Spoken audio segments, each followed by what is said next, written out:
Hey y'all, it's Morgan and I'm back with another behind the makings video where I take you along with me on my latest creative project. Today I'm gonna start spinning yarn for a really big idea I have. I want to make a big wall hanging out of these fibers that I have. They're mostly purple with some green. This is like a really dark midnighty purple and this like vibrant magenta purple. I'm not exactly sure what the design is gonna be. I'm thinking either some sort of like freeform crochet, which I've never tried before, or maybe some sort of mandala. I don't know. Let me know down in the comments if you have some sort of suggestions, because I'm pretty open to them right now. All I know for certain is that I want to use these colors together for a wall hanging, and I'm just gonna start spinning and hope that the idea and everything comes together, and we'll see what happens in the end, because I don't know either. I'm gonna start with this purpley magenta fiber because I'm just like obsessed with how vibrant these colors are. And this is a blend of mohair, which is goat fiber, and alpaca and merino. This fiber is from Hidden Pastures Farm, and I got it when I went to the Maryland Sheep and Wool Festival earlier this year, along with a couple of the other fibers for this project. And I want to point out that this fiber prep is roving, which means that it was sent to a mill and carded, which means brushed, till it's mostly in the same direction. And it's not all in the same direction, so it'll still have a little fluff and be a little halo-y, but then you take this and you spin it. And I just want to point that out because for this project, there are a couple other different fiber preps, and I'll talk about those when I spin those yarns, but just want you to be aware that there are different ways that the fiber can be prepped, and it does affect how it is spun and the final outcome. My plan for this yarn is to spin 2 bobbins of singles and ply those with this purple thread. I think that this purple matches really nicely and might just add a little extra texture and interest to the overall piece. Anyways, let's go divide this in half so we can get started spinning. Okay, I've got my fiber divided. Now I just want to prep my wheel by oiling it before I get started. Then I gotta tighten up the tension on my wheel. Might need to adjust it a bit, but we'll start with that. All right, and then lastly, I'm gonna use my cute little orifice hook to thread the leader that is on my bobbin through my orifice on my spinning wheel so I can get started. And then before I can attach my fiber to the leader, I have to add some twist to the leader. And for my singles, I'm spinning clockwise, so I'm gonna go ahead and add that twist. And then when I apply my yarn later, I'm gonna apply it counterclockwise. All right, so now I've got some twist in my leader, and I'm gonna take the end of my fiber and put it through the loop at the end of my leader and fold it back on itself, and then add more twist. And then that twist is gonna gather up and travel up through the yarn, and now it is attached. And this might take me a few minutes to figure out how the fiber likes to behave and how it wants to be spun up versus what I kind of want it to do, but this one's actually feeling kind of easy. I kind of like this little drafted movement here. It's giving me a nice result. I think I'm gonna stick with this. And then to estimate like how thick this yarn would be if I applied it, I would just fold it back on itself like this and let it twist up. And then this right here is about what I could expect it to look like. Okay, so now that I've got the hang of what I'm doing, let's chat a little bit. And hopefully I can spin and chat at the same time. So this project was actually much more ambitious initially. I thought that I would get this done by the end of the year and get a yarn done every 2 weeks and a video out every 2 weeks. And honestly, I was just setting myself up for failure because that's a lot. So I had to take a step back and analyze reality. As some of you may know, I struggle with chronic illness and chronic pain, which makes meeting deadlines hard and stressful, and in the process of meeting deadlines, I usually cause my symptoms to flare. So making self-imposed arbitrary deadlines is not the smartest thing, especially when they can be moved, and sometimes I get in my head that they matter more than they do. On top of my usual day-to-day unpredictability, I've got several doctor's appointments coming up in the next couple months that are going to be extra disruptive, and I need to preserve my energy and not waste it on stuff that doesn't super matter. I mean, I love my channel and it matters, but like, I'm not going into a flare trying to complete this project and do these stressful doctor's visits and I don't need to do it all at the same time.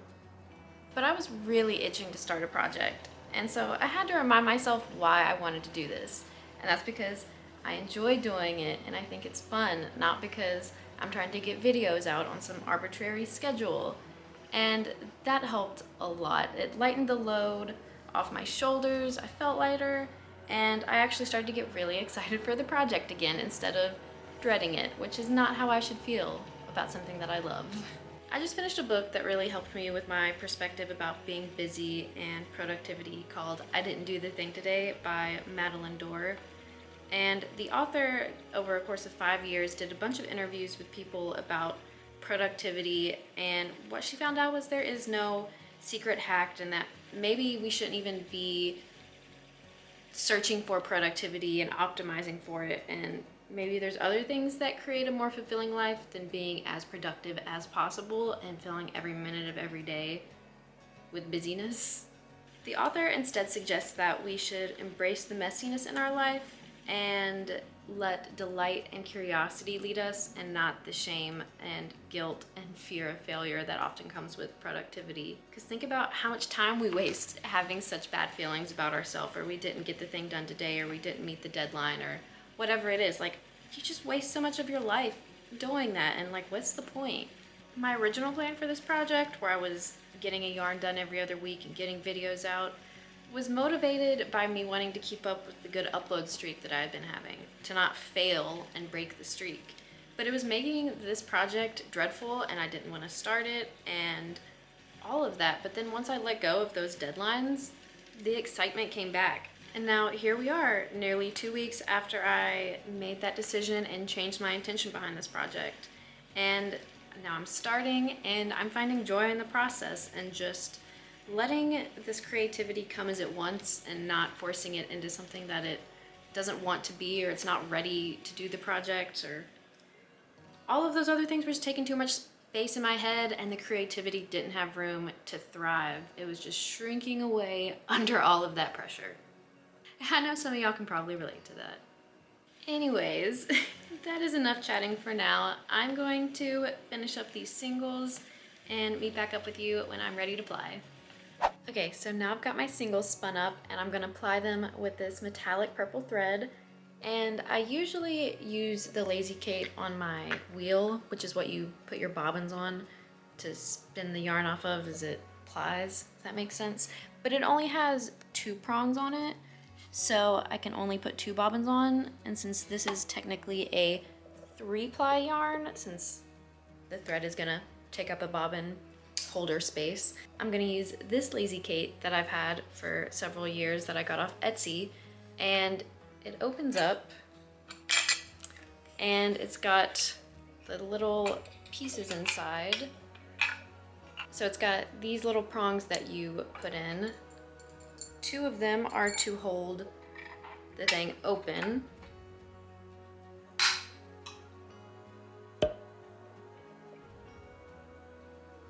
One of them is to hold the thing open, and then there are 3 to put your bobbins on. And you just put them in these holes, nice and easy, and voila, it's ready to go. And I really like this because it's super compact when not in use, which is a plus. And you might have seen me struggling to find where this other short prong went in. I forgot it goes in the front to keep it from like tipping over. All right, now I've got all my bobbins on it, and I'm just gonna sit this to the side of my chair so I can ply off of it. So to ply, I'm gonna spin my wheel counterclockwise, like according to how I'm sitting to the wheel. And that is opposite to how I spun the singles, and it is important that you spin your singles and ply in opposite directions. And while plying, I use one hand to keep the strands divided so they don't get all tangled up in the process. It is not fun to undo that.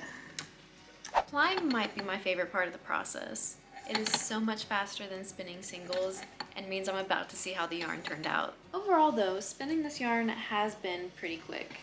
I spun the singles over 2 days, and each took maybe a couple of hours, and then I'm plying the yarn, and it'll probably take less than an hour. This was only 2 ounces of fiber though, which isn't that much. I've probably got 8 to 10 more ounces to spin for the project, so I'll get there. I'll spin away bit by bit.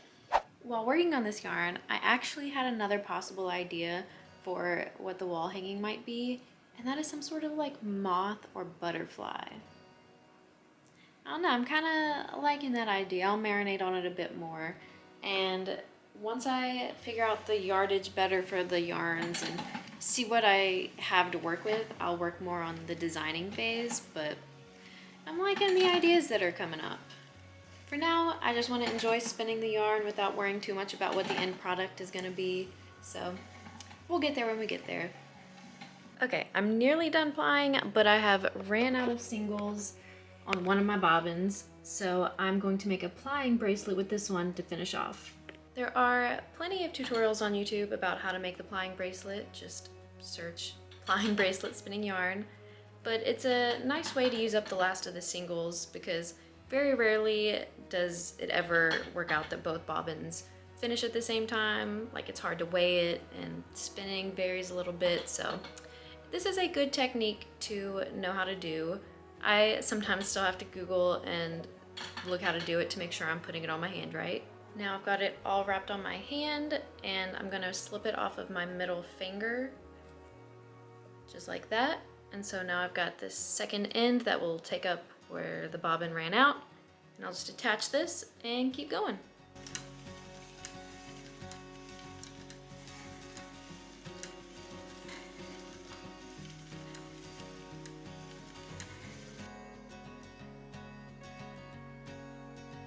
Now it's time to wind the yarn off the bobbin with the niddy noddy. This thing will make my yarn into a tidy hank of yarn and that I can wind into a cake later. And it also helps me measure the yardage. So each loop that this makes counts as 2 yards. So all I have to do in the end is count how many loops I have, multiply that by 2, and it gives me my yardage. So now I've got all my yarn on here, but before I can take it off, I need to secure it. Otherwise it'll be a tangled mess. So I'm going to take the ends and weave them through the middle in a figure 8 fashion. So take that through, and then I'm gonna bring it back through the figure 8 so that my yarn went around, and then I'm going to tie this back on itself. This is kind of weird to hold and do, but yeah, I'm gonna tie that once and then again.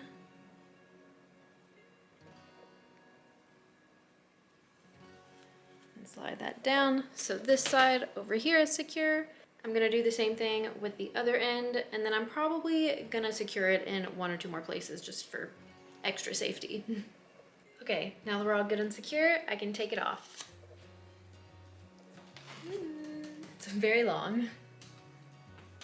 I love how this turned out. Look at all of that purple color variation. I love it. And the sparkle is so cute. I don't know if it's gonna show up on the camera very well. It's very subtle, but I think it will be nice and add an extra little layer of dynamicness to the project. But oh yeah, this was good. I have 39 loops here, so I've got just under 80 yards of yarn. And I'm also gonna measure the weight, you know, like how yarn is classified as like worsted weight or bulky. I can guesstimate that. I've got this tool here. This is my orifice hook, you might remember it from earlier, but it's also a wraps per inch tool.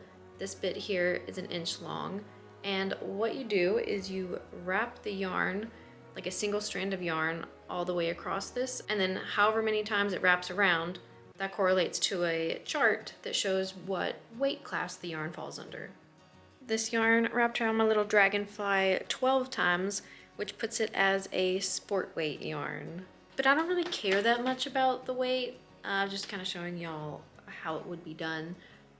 As you know, I kind of like to run on vibes, so I'm gonna see how the yarn turns out in the end. I'm not trying to make it all exactly the same. I'm kind of spinning it the way that it wants to be spun and that feels right, and then the differences will add to the texture in the end, and We'll see, but it's a nice thing to know, I suppose. Especially if you're like following a pattern that calls for a specific yarn, then that's more relevant to you, but I'm just kind of out here winging whatever this wall hanging thing's gonna be. The last thing I need to do to finish this yarn is to give it a hot soapy bath to set the twist. But I'm gonna end the video here and do that off camera because it's probably like the least interesting part of the process. But I will be back soon with the next yarn for the project. And if you can't wait till then to watch some behind the makings, be sure to check out my playlist on the screen. And I will see you again soon in the next video. Bye!